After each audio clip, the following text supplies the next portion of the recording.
अस्सलाम वालेकुम। उम्मीद करता हूँ कि आप सब खैरियत से होंगे। पिछली वीडियो में मैंने आपको ये बताया था कि कौन कौन सी ऐसी अद्वियात हैं, अगर आप वो दूध के साथ इस्तेमाल करेंगे तो उसके साथ आपके उनके मतलूबा नतीजे हैं वो हासिल नहीं होंगे। आज की जो वीडियो है इसमें आपको ये बताऊंगा कि कौन कौन सी ऐसी अद्वियात हैं जिनको आपने चाय के साथ इस्तेमाल करने से गुरेज करना है। पूरी दुनिया में चाय है वो सबसे ज़्यादा इस्तेमाल होने वाला मशरूब है। तो कुछ अद्वियात हैं जिनकी अब्जॉर्प्शन इसके साथ साथ उसकी जो एफिकेसी है और उसका जो मेटाबॉलिज्म है उसको चाय है वो कम करती है। तो उसकी वजह से हमें जिस मकसद के लिए वो अद्वियात ले रहे होते हैं वो उसके मतलूबा नतीजे हैं वो हमें हासिल नहीं होते। तो कॉमनली इस्तेमाल होने वाली जो अद्वियात हैं जो कि हम मुख्तलिफ बीमारियों के लिए इस्तेमाल करते हैं, जिनको अगर आप चाय के साथ इस्तेमाल करेंगे तो उसके साथ उनकी अब्जॉर्प्शन कम होगी और हमें उसके मतलूबा नतीजे हैं वो हासिल नहीं होंगे। पहले नंबर पे सबसे ज़्यादा कॉमन जो मैं आपको बताना चाहूँगा, अक्सर हम बच्चों में और औरतों में खून की कमी के लिए आयरन के सप्लीमेंट यूज़ करते हैं। ये जो चाय होती है ये आयरन की और इसके साथ साथ फोलिक एसिड जो कि हामला औरतों के लिए बहुत अहमियत का हामल होता है, माँ और बच्चे दोनों के लिए, कि उसकी अब्जॉर्प्शन को कम करती है, जिसकी वजह से हमें जो आयरन की कमी रहती है।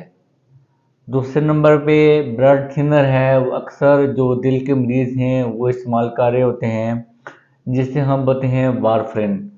वो अद्वियात जिनमें वारफरिन पाया जाता है, अगर आप वो चाय के साथ इस्तेमाल करेंगे तो इसके साथ भी आपको उनके नतीजे हासिल नहीं होंगे। एक एंटीबायोटिक का ग्रुप है जिसमें सिप्रोफ्लॉक्सासिन आती है और इसके साथ साथ नॉरफ्लॉक्सासिन आती है।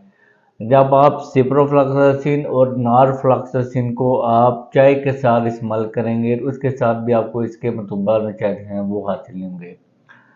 कुछ लोग हैं वो कोलेस्ट्रॉल के हाई होने की दवाई है जिसे हम स्टैटिन बोलते हैं, और अक्सर वो लोग हैं वो रात को सोने से पहले इस्तेमाल कर रहे होते हैं। अगर आप वो भी चाय के साथ इस्तेमाल करेंगे तो इसके साथ भी उसकी अब्जॉर्प्शन कम होगी और हमें उसके मतलूबा नतीजे हैं वो हासिल नहीं होंगे। ट्राईसाइक्लिक एंटी डिप्रेसेंट एक मेडिसिन का ग्रुप है जिनको भी आपने चाय के साथ इस्तेमाल नहीं करना।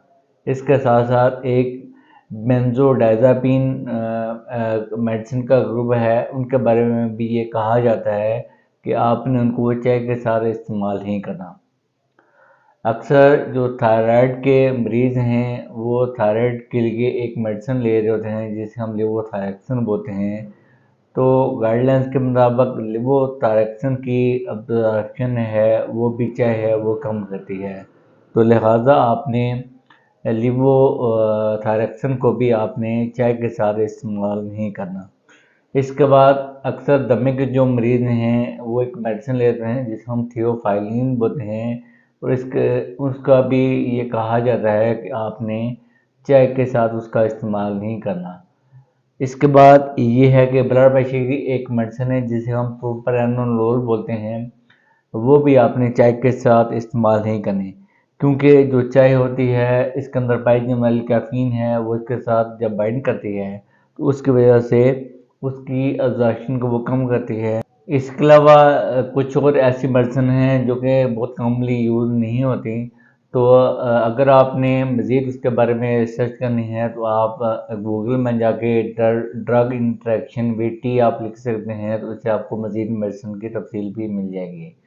तो इसका मसले का हल आपने कैसे करना है, ये कहा जाता है कि जब भी आपने चाय के साथ ये अद्वियात को इस्तेमाल नहीं करना, जब भी आपने ये दवाई इस्तेमाल करनी है तो इससे 1 घंटा पहले या फिर 2 घंटे बाद आप चाय का इस्तेमाल करें, क्योंकि जब हम इनके साथ प्रॉपर स्पेसिंग करेंगे चाय की तो इसके साथ साथ इन दवाई की अब्जॉर्प्शन भी अच्छी होगी, मेटाबॉलिज्म भी अच्छा होगा और इसके साथ इसकी जो एफिकेसी है वो भी अच्छी मिलेगी, और उसकी वजह से हमें जिस मकसद के लिए वो दवाई ले रहे हैं वो मकसद हमें हासिल होगा। शुक्रिया।